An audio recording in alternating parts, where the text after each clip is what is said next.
Oke, baik teman-teman, pada kesempatan kali ini saya akan mencoba membuatkan tutorial cara membuat ikat versi Jawa. Caranya langsung aja diikat seperti ini, digulung-gulung. Kemudian kita tempatkan di sini secukupnya sampai rapi. Karena di Jawa tuh harus ada depannya sedikit, maka kita sisakan sedikit di sini.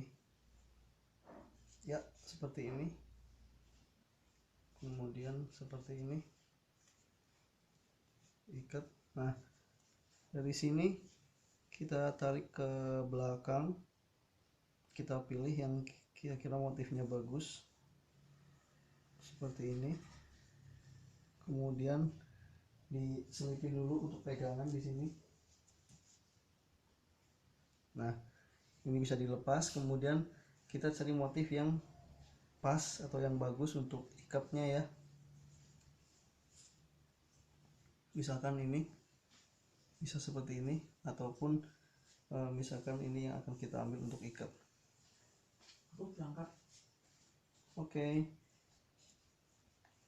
kita pilih aja supaya rapi seperti ini. Atau kita bisa atur motifnya. Kemudian ini kita lepas, yang ini kita masukkan lagi supaya kencang. Oke, baru yang ini kita atur lagi.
Baik teman-teman, terima kasih, semoga bermanfaat. Bye bye.